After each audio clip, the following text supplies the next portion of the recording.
First member says, my friend told me that using getting and protecting behaviors with other people is telling them I don't love you. I understand the concept, but I'm wondering if you can elaborate more on the idea. I always thought that if I were clinging onto somebody and they ran, then I felt like I was loving them and I was hearing them say they don't love me. I never saw it from their side of the interaction. You don't love me since I'm clinging.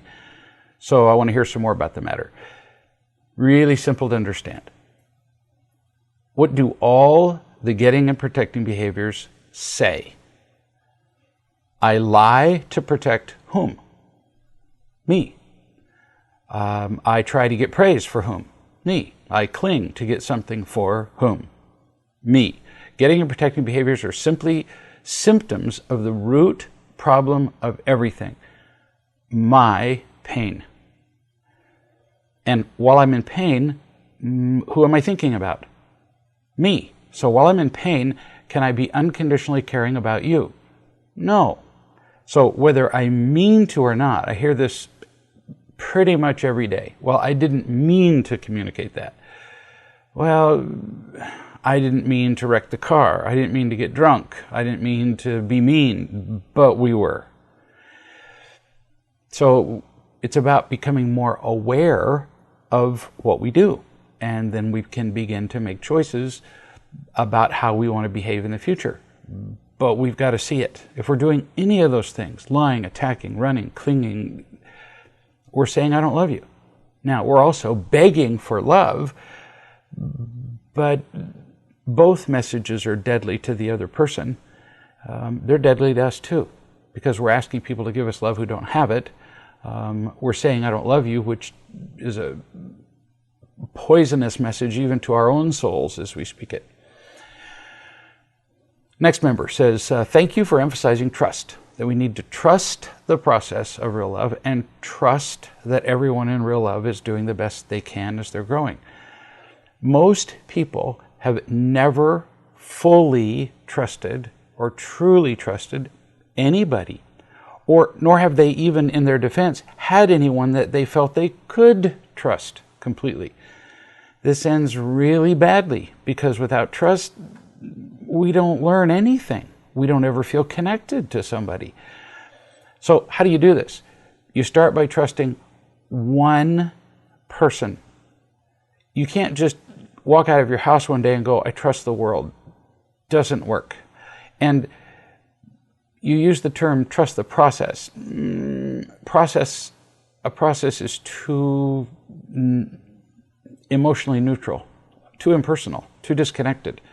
We need to trust one person to love us completely. Now, we need to choose somebody who at least shows some indication that they can, somebody who at least is not angry with us all the time. Then that person can help us to find another. Now we have two. Then we have three. The difference between having one person we trust and none is even mathematically infinite. It makes all the difference in the world.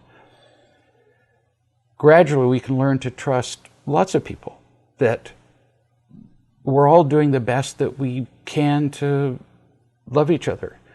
I just got through talking to a couple by Skype, and they both get angry at each other all the time, like knockdown, drag-out fights angry. And I said, it's just not complicated. You don't trust that the other person is doing the best they can to love you.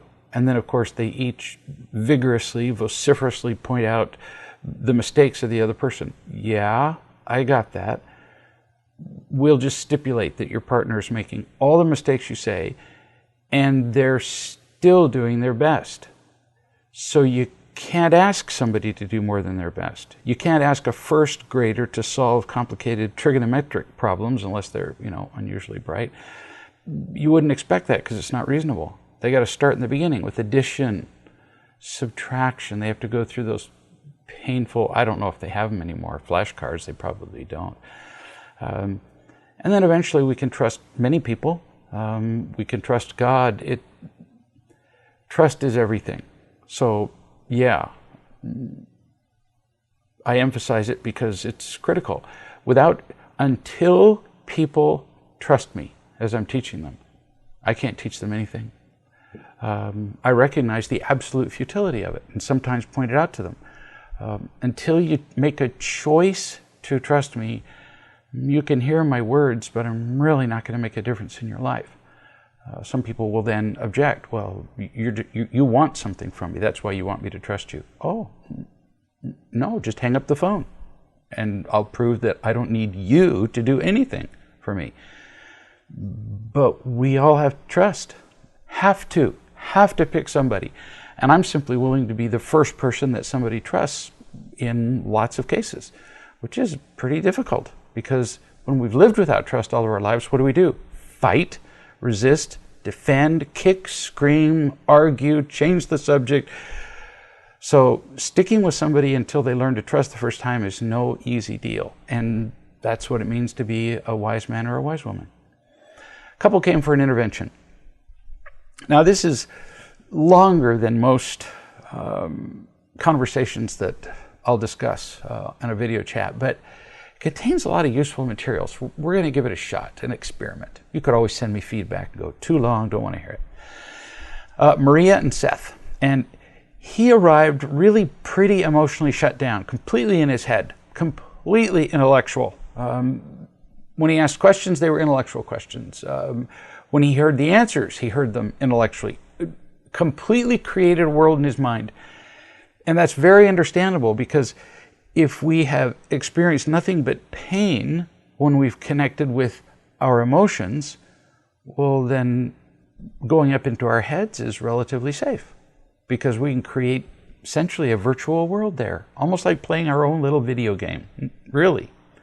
And in our even in real video games, people can shoot you, but it doesn't really hurt, does it? And you can always hit the reset button. So that's what we do when we live in our minds. Academics are famous for being intellectually connected but not emotionally, and he was like that. She arrived emotionally really connected. She was crazy. She was in so much pain that everything in her life was drama, over-responded to everything. So she was connected emotionally, but her emotions were all based on misperceptions. So her emotions were just like a out-of-control fire, just crazy. She was severely sexually abused during her childhood, fought with everybody, defended herself constantly, indulged her children, strangely. That's not really strange, but it just sounds contradictory. Fought everybody else, but indulged her kids, because children are easier to bribe. Children are easier to buy so that they will like us. That didn't work either. In fact, one of her children killed himself. She had never trusted another human being. We were just talking about the concept of trust, and here's an example. So now it's been a year since their intervention, something like that. I don't remember. Maybe a little more. I don't know.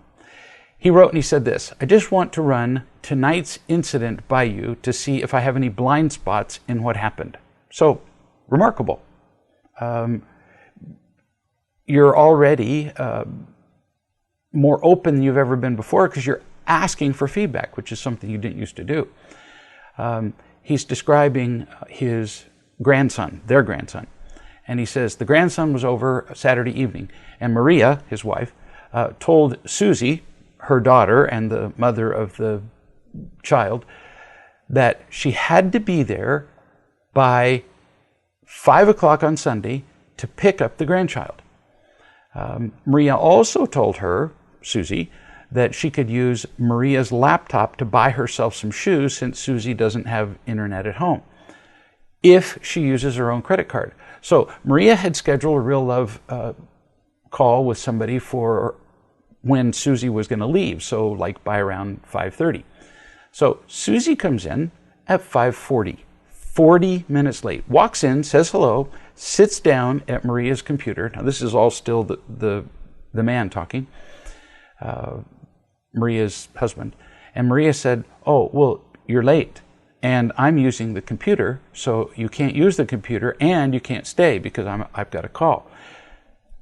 40 minutes late for a victim would count as on time. In fact, probably early, because there's only one time zone for a victim, theirs. They carry around their own time zone. And it changes wherever they go and changes according to their convenience. They just reset the clock. Whatever helps them and whatever makes them right and makes them not responsible. So Susie said, well, I just need 5 minutes. Irresponsible people always just need more time. And she grabbed the laptop to start in. He says, my wife, Maria, told her she couldn't use it and that she, Maria, needed to use it for herself. And at this point, I interfered. Now remember, this is Maria's husband. I picked up the laptop, moved it over to my desk and said, we have a Skype call scheduled and you can't use it now. And Maria said to Susie that if she had come when she was told half an hour before, it would have been no problem. Susie was in total shock, picked up her son and stomped out of the house. Victims are always stunned when anybody tells them that their needs are not the only needs in the entire world. So, your needs to a victim mean absolutely nothing because their comfort runs everything. And if you don't comply, they punish you. In this case, her mother and even her own son. You continue. Maria gave a hug to Susie, who was seriously annoyed. She told Maria that she was mean, and she said, yeah, so I guess that's what real love does for you. Right out of the victim handbook. Victims are so used to getting their way with guilt, intimidation, whining, manipulation, trading, and when that doesn't work, they just double their efforts. Bring in the big guns. Guilt is a real favorite. Later, Maria cried, you said. It seemed to me like a lot of the tears were, it's sad that I brought her to this condition. In other words, Maria, and let her get away with so much crazy stuff for so long. She said that she, Maria, couldn't deal with her own pain, so she couldn't deal with them. This was years ago. She couldn't deal with her kids being sad or afraid. Also, that when people get angry with her, she takes full responsibility for their feelings and then doubts herself. From my point of view, Maria is doing this less and less now. She occasionally doubts herself, but it's over very quickly. Nothing like months ago or even weeks ago. I know Maria. She is doing lots better at not being manipulated by the pain of others. Once a victim knows, victims live for this look. Victims do the whining, the guilt, the begging, all the stuff that they do just to see this expression on your face. Just the slightest wrinkling of your forehead or brow, because now they know they've got you. They've sunk the hook and they've jerked the line taut. So she's doing way better because she's not being manipulated. But when your own children blame you and guilt you, even when you've learned a lot about real love, that's harder than with anybody else. Why? First, you actually do care about their happiness, so you hate to see their pain. But two, you realize that you did cause them to be victims in the first place. So their victimhood reminds you of your own failures. Solution? Get over it. The past is gone. It's done. You don't leave poop in the toilet. You flush it. You let it go and just love them now. And then occasionally you teach them a lesson. So just like with Maria. Maria has been loving Susie for a long time now, and Susie's feeling that. But occasionally when Susie steps over the line and just grabs a computer, then she teaches her a lesson and says, you can't do that. You have to go now. I told you I have a call. Beautiful. You continue. Maria did text Susie back and said, Susie, I understand. I really do. If you'd like to have a call sometime soon, let me know. I love you. Perfect. No drama. She just extended herself to her victim-y daughter and said, let's talk when you feel like it. You continue. Later, talking to Maria, she said that she wished I had not jumped in and taken the laptop away, that she, Maria, would have handled it. I think that's true. and I did not give Maria enough credit for being able to handle this. Maria's right. And it sounds like you know that too. So, are you kidding? It's a miracle. I mean, you're both on the same page. This is very cool. And for everybody who's listening, this is an example of a couple working something out. When somebody screws up and gets in your face and is inconvenient or corrects you or does something you don't like, loving doesn't mean saying nothing. So here Maria's husband steps in, takes the laptop from Maria's daughter, and she didn't say anything at the time. This is remarkable. This is close to perfect. Later, she says, I would have appreciated you not taking the laptop. I was handling that fine. Notice, she didn't tell him to do it differently. She said, I just would have appreciated you not doing that. What was his response? Okay, yeah, I think you're right. Whoa, let me tell you, these two could have fought for days over this in the past. Very cool learning. You continue, the husband. Later, I said to Maria that I didn't think it was necessary that Maria suggest to Susie that they talk later during the week. That, yes, Susie does feel bad, and it's Susie who needs to feel it and be responsible for it. Actually, that part's none of your business, too. How she handles it is pretty much up to her. Now, it's okay that you suggested it, that you say, I think you ought to just let Susie figure this out. But Maria gets to make her choice. Maria was just making an offer. She wasn't controlling Susie. She wasn't pacifying her. She wasn't apologizing for doing, frankly, what was a perfect interaction. She was just making an offer, like opening a door. She wasn't doing Susie's work. She wasn't walking through the door for Susie. So Maria did well again. She wasn't begging her daughter either. You continue. Maria says she is willing now, after her text to Susie, to leave it up to Susie to contact her, and that she, Maria, doesn't feel the need to take responsibility in this, just to be open to talk. Yep, clear. It's Susie's job now to have the conversation. Maria created the possibility. It's Maria's job to be open and to take responsibility for what is hers, but no more. It's so nice to know what our responsibility is. Maria's responsible for turning out a kid who's victimy, but she's not responsible for what Susie does now.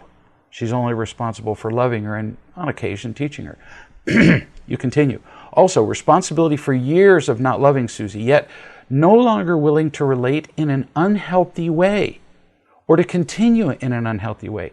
She feels that it will help Susie process all of this easier, as it's such a black and white change from what she's used to, and the most loving thing for her to do. She says she loves Susie. It is miraculous how calmly and genuinely Maria is now loving her daughter. She's not enabling her. She's not taking responsibility away from her. She's just loving her. Pretty great stuff to watch. A miracle, if anything is. You continue. I also said I didn't think it was a good idea to have Susie use the internet when she comes over to drop Noah off, the grandchild.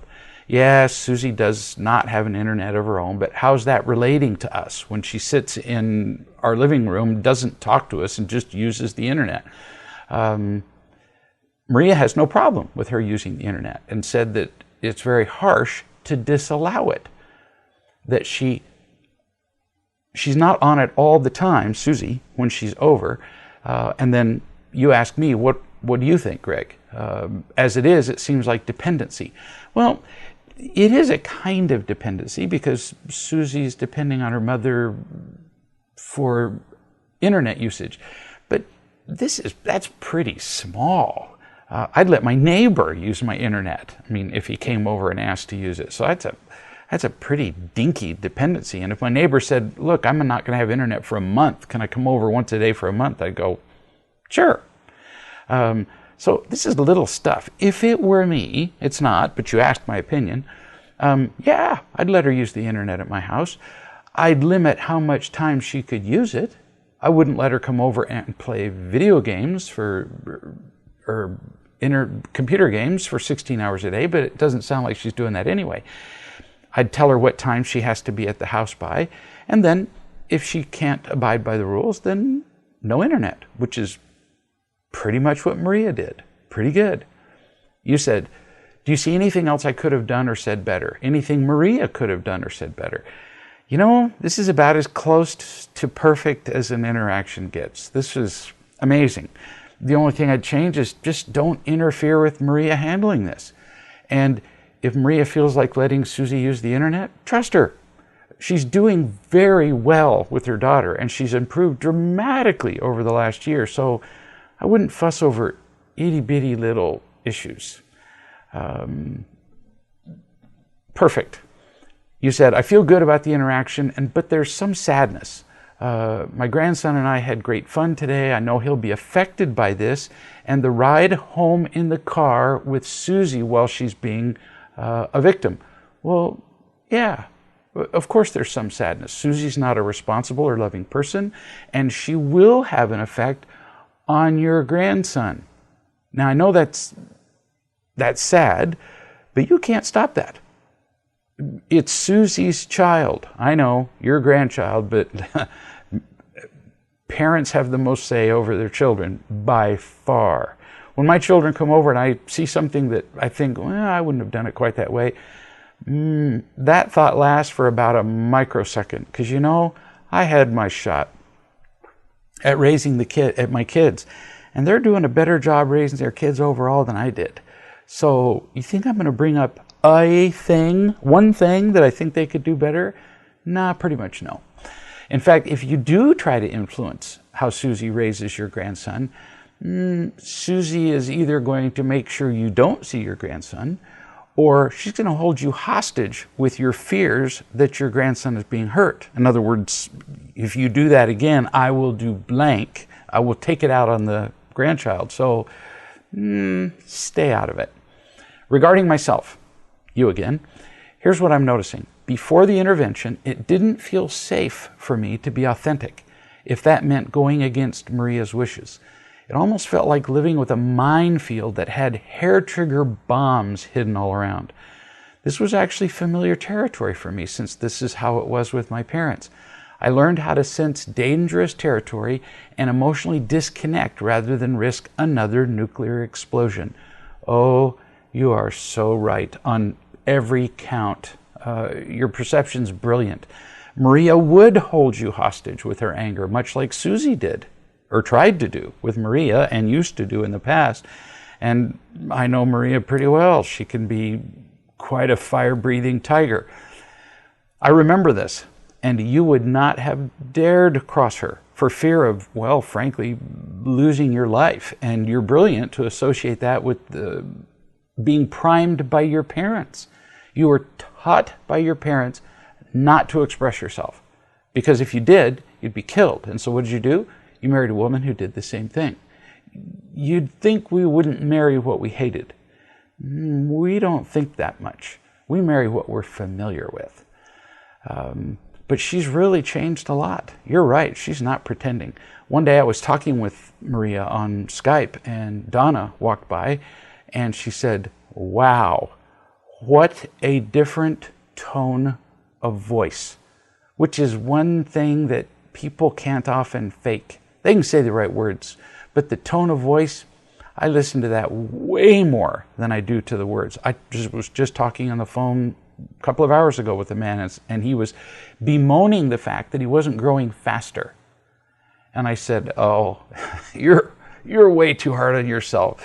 You have a completely different tone of voice than you had 2 weeks ago. And you can't fake that stuff. He wasn't trying to. He felt more peaceful. And same with Maria. You continue.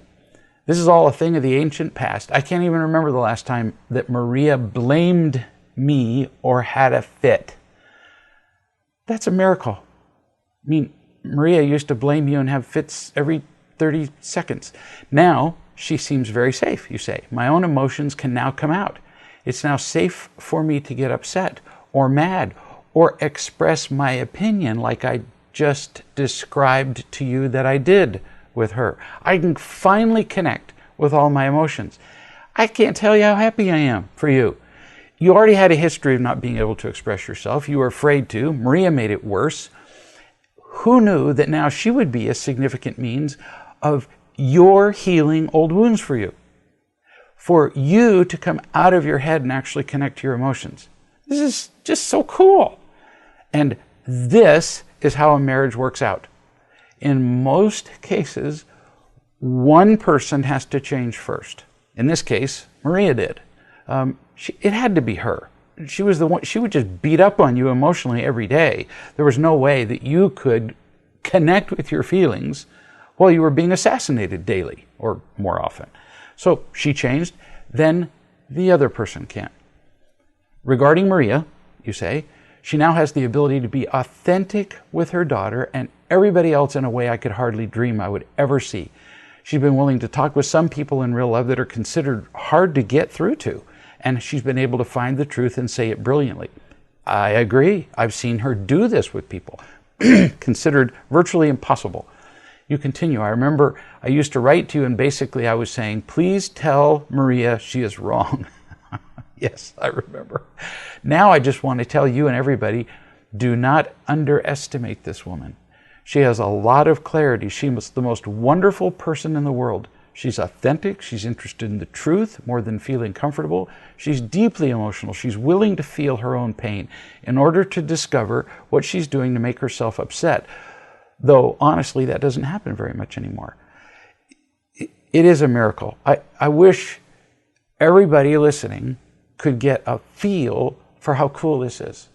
This is a woman who was raving crazy, who'd been in mental institutions, suicidal, and she's now being a calm, loving, brilliant, wise woman to people all over the world. I told Donna the other day that if someday we had a real love center with a paid faculty, I'd invite her to work there. No kidding. Insightful, humble, courageous. She can tell the truth to people under circumstances that would completely wilt most coaches. Amazing. You continue. You're not done. I mean, once you get wound up, you just really keep going. She's deeply intelligent about her own and other people's emotions and what needs to be said at the right time. Thanks for the help in this process. Very grateful. Can't tell you how happy I am. Today, when I removed, you continue, the laptop from Susie, I was seeing Maria through the old eyes. That's why I did what I did. In the past, she may not have said no, but now she does, and I don't need to try and interfere. And that's really the point, isn't it? Remember earlier I was talking about how it's all about trust. Remember? And you trust Maria that she's doing the best she can. And as you see the steady progress in her growth, you're just trusting her to handle stuff instead of interfering. Yeah, on this particular occasion, you stuck your nose in, but whatever. You learn from that too. And now both of you are free and connected. Wow. How cool is that? That simultaneously you experience what sound like different conditions, free, but connected. Because when you're afraid, you're not free to do nothing except respond to your fears, which is just an awful way to live. Here's a member who says, my husband experiences terrible road rage. Takes him an hour to get to work and anywhere from 90 minutes to 3 hours to get home. I might want to shoot myself too after 3 hours. He drives all day in a busy city for his job and interacts with grumpy clients. By the time he gets home, he'll go on for 20 to 30 minutes of his precious time at home about all those idiot drivers on the road. When we're at home, I'm able to listen to him for a little while, and then he goes and does whatever around the house to chill out for a little while. My problem is, when I'm in a vehicle with him, it takes him nothing, zero time to start talking about the drivers all around us. Last week, we had to put his car in the shop, and he had no downtime before I got there to pick him up. He went on and on for what felt like forever talking about other drivers. I took it for the first 10 to 15 minutes, and then I was really starting to tank. He could tell I was starting to get angry. And I told him that I understood he was decompressing, that it wasn't directed at me, but that I was starting to take it personally. And that irritated him as well. what's a better way to handle this inevitable situation in the future? Because it's going to happen. So it won't be easy. It may not go well the first time, but you really got to do this. Just like we were talking about how Marie and her husband completely changed their relationship. And it started at an intervention when I discussed with them that there are some things that just can't happen anymore. And I'm not going to tell you all about their intervention, but let me tell you, this is one of those things that has to happen. You meet with him when there's nothing else going on, when he's not ranting and raving, when you're not in the car, when there's not a crisis, and you ask him. You can do it in whatever words you want. You can use a different metaphor. I don't care. I'm just giving you a way to do it since you asked. If I make you soup for dinner tomorrow, you ask him, how much cyanide would you like me to put in it? Really? How much cyanide? Teaspoon? Half teaspoon? What? The answer should be fairly obvious since cyanide is very potent, very poisonous. 0. None. You don't experiment with poison. Anger is poison. Period. Full stop, as the Brits would say. You, personally, as you're talking to him, you say, I can't take this anymore. And it's poisoning our relationship. It's just too hurtful to continue doing. It's literally a poison. And then you ask him, would he like to talk about what he could do about it, about his anger? Then you could teach him a little bit about real love. If he can't hear it from you, you could suggest that he talk to a coach. He does not have to talk about real love. Some people go, I don't want to hear that real love crap. Okay, you say, not a problem, you don't have to do that, but you do have to listen to me when I say, I can't hear that. It would be just like, how many times would you allow him to punch you in the face? None. Not a few times, none. There are some things that are too harmful. His anger is killing you, it's killing your relationship, and you can add parenthetically, it's killing you too. The stress is just visible all over you and ruining your happiness, ruining your health. Pick your metaphor. Anger is a poison. It's like shooting a gun in the house. You wouldn't allow anybody to do that. Well, I only shoot a gun in the house, every other day. You're kidding. No, there's some things you don't do. What would you do if he drove 100 miles an hour? I'm just giving you multiple metaphors. Everywhere he went, putting your life at risk. Would you just sit in the car and say nothing? No. At the very first stoplight, you'd get out. And you'd tell him that you'll never ride with him again. So there are some things we get to say to our partners that we can't handle. You don't have to apologize for it. You're not accusing him, notice. You're not saying you're a bad person to get angry. You're not telling him to stop it. You're saying, I can't handle it. So we only have a few choices. Either you can not do it. I'm not telling you that that's what you have to do. This is me being you. You can keep being angry at other drivers, but I can't be in the car when you're doing it. So if I ask you to pull over, I'm going to get out and get a cab because I can't bear it. It just poisons me. If we're in the house, I'll say, I'll come back in 10 minutes. So you're not controlling him. You're telling him what you can or cannot handle. And that's something you do get to say because you're the only one who would know the answer to that.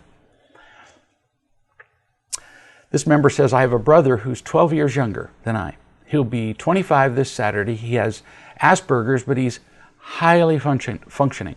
And he might have Asperger's. It's just a parenthetical aside on my part. I have seen a large number of Asperger's patients who, when sufficiently loved and taught, turn out not to have Asperger's. If a child is starving for love, if a child is not taught, a child who is in emotional pain, they behave like they do. I'm not saying Asperger's doesn't exist. I'm just saying nearly all the people that I've seen, their Asperger's goes away. And if they truly had this disorder, neurologic problem, it doesn't go away. You continue. I mention this because my parents have used this as one of many reasons to enable him. over the years. No kidding. We love our diagnoses. I've talked to mothers who have alternately presented me with as many as 20 diagnoses. My child has Asperger's, my child has autism, my child has ADD, my child has, and they name disorders that were just discovered and put on the internet yesterday. We'll do anything except responsibility for loving and teaching our children. We love diagnoses because then we can go, oh, well, see, it's not my fault. We love that. You continue. At home, he was volatile and used anger frequently to get his way. He has always spent money as fast as he's made it. Notice how similar this sounds to just plain old lack of responsibility and pain as opposed to Asperger's. Never has really cleaned or done laundry or cooked or nothing. And you know, if a kid's got parents who are willing to do everything, diaper him, wipe his bottom, feed him, clothe him, put him to bed, he's going to let him. Because it's just really easy. You keep going. He's had a hard time holding a job. There's a surprise. And is overall extremely lazy. It's tempting to use that word, but we teach them to be lazy. It's been proven over and over again that the more government money that particular families or groups or whatever, the more money that they receive from the government, the less they work. Because they're going, well, shoot, if you're going to take care of me, then it would be only polite to accept the care, right? It's not so much about laziness. It's about being trained to be irresponsible. So he's lazy, doesn't have a job. My parents have continually funneled him money for 25 years, and I know he believes that he can't make it without them. Yeah, I'll bet. I know kids with emotional and physical and mental problems far worse than Asperger's.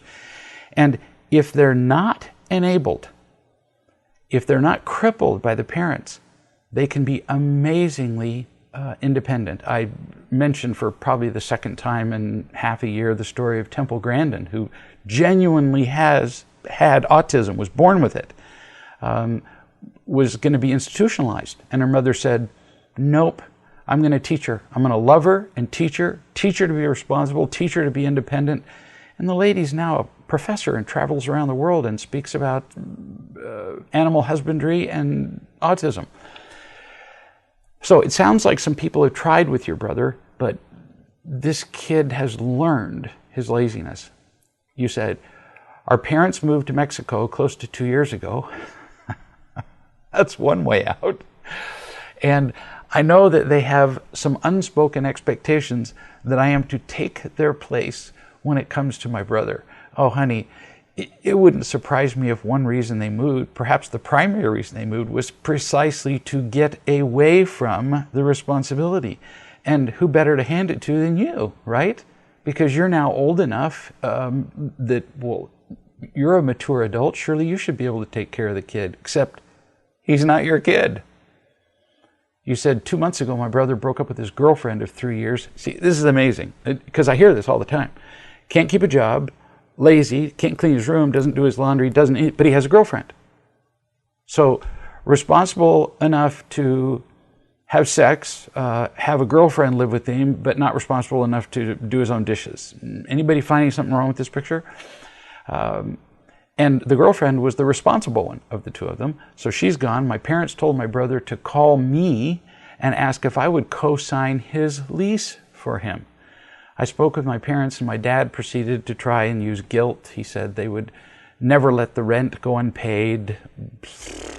When I wouldn't bend, my dad got all depressed sounding and said he just couldn't handle this and didn't want to talk about it anymore.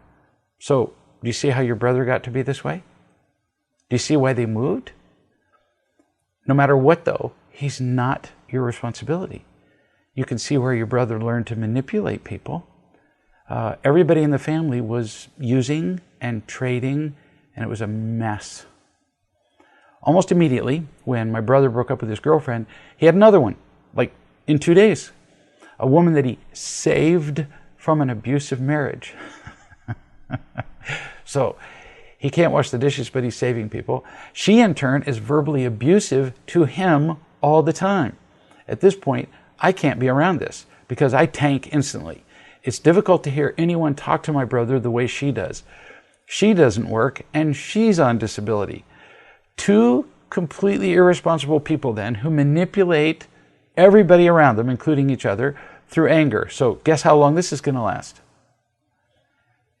You need to remember some things, because you are not taught these things, or you wouldn't be asking this question. You can't change her, number one, his girlfriend. Number two, you can't change him. Number three, you don't have to be around them. Do not let it bother you how awful the relationship is. You say it bothers you how she treats him. Well, honey, overall, he likes it, so why let it bother you? If he likes it, why should you hate it? He's getting enough out of it that he lets it happen.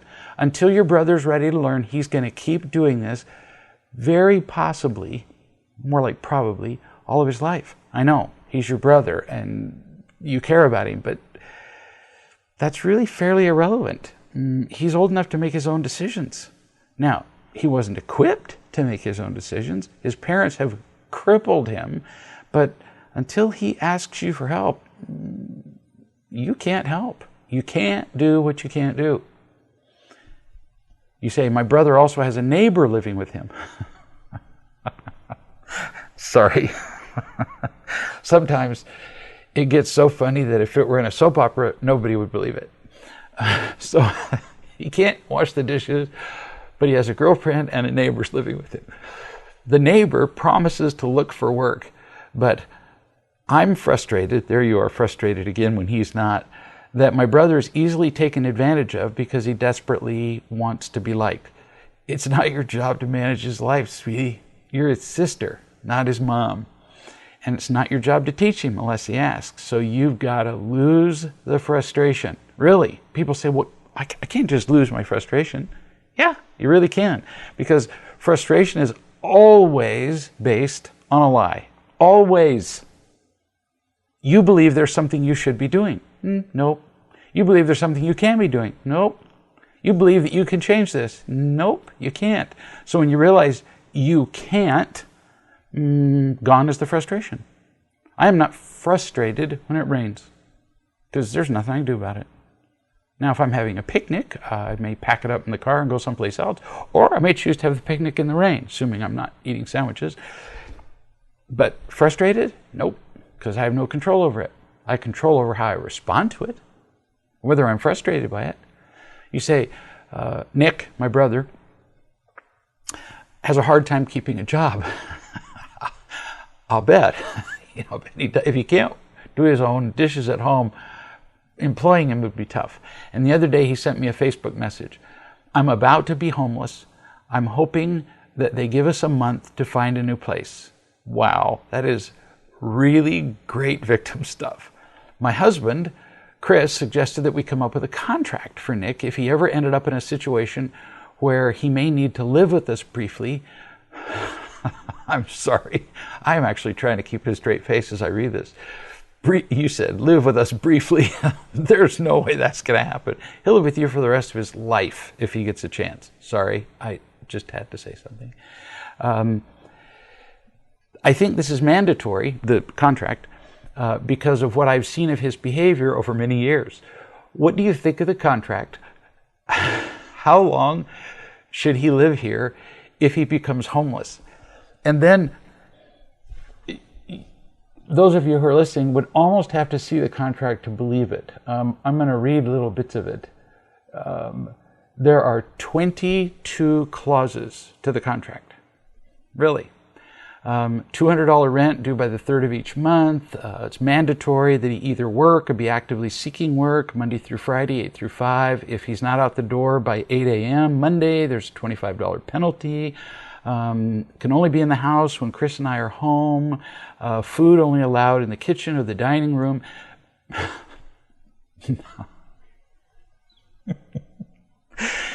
Mandatory showering once or more daily. I am dying to see you enforce this. Dirty clothes must be kept in a hamper. No more than 2 friends over at a time. Honey, you could run a prison. Because these are the rules, very similar to running a prison. And forgive me, I want to say I'm not laughing at you, but I am. If you need this many rules, you can know these things for a fact. He won't keep them.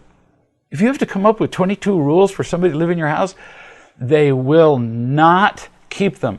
I'd be shocked if he kept 3 of them. Really, I'd be stunned. I have considerable experience with this. Number 2, you will go crazy enforcing them. You'll be calling people, you'll be writing people, you'll be complaining about him. It will turn you into a raving loon. Number 3, you really don't want him there. It's really this simple. 22 rules? Nah, if I have to come up with 22 rules for somebody to be in my house, I don't really want them in my house. That's like saying, I'll have somebody in my house if they're locked behind bars and handcuffed and essentially Hannibal Lecter. So pretty much I don't want Hannibal Lecter in my house. For those of you who don't know who that is, you can look him up online under Google. Now, what's kind of fun is that a week later, I get this from the writer of this letter. She says, I talked over the situation with my brother to some real love people, and I was able to say that I am not responsible for my brother or his happiness. I couldn't say it at first, then I could say it with tears, and then I could say it and believe it. Honey, woohoo. That's a technical term. Yay, that you woke up, that you snapped out of this delusion. You continue, it was pointed out to me that any kind of contract with the details I have included is unloving because I am controlling. No, wrong. I love whoever gave you that advice. Maybe you misinterpreted it, but probably not. No, that's wrong. You have no obligation. The fact that you have a contract like this tells you you shouldn't have him there, but it's not unloving. Why? 1, you have no obligation for him to live there. See? 2, if he were to live there, it's your home. So you get to set the standards for anybody living there. You're not controlling him. You're saying what anybody would have to do who lived there. So to say that rules are unloving is absurd. Suppose I invite you to my house. I don't have to, but if I do invite you to my house, I get to say that you don't get to smoke while you're in my house. You don't get to shoot a gun. You don't get to drive your car through the living room front window. It's my home, my rules. That's not unloving. They're simply standards. Why is it not controlling? Because I'm not trying to get you not to smoke. No, smoke all you want to. You just can't do it in a place that affects me, that is my place. If you want to smoke in a national park, out of doors, and I walk by, I don't get to tell you that you can't smoke because I can always walk on. But in my house, yep, I really get to. Look at the logical conclusion of no standards. In other words, no rules. Then everybody in Rome, Georgia could come and sleep in my bedroom. That's the logical extension, because setting rules would be controlling. Anybody getting how nuts this is? No, I actually get to say no to people who want to sleep in my bedroom, and I want to stay married, so I don't think Donna would want everybody in Rome, Georgia sleeping in our bedroom.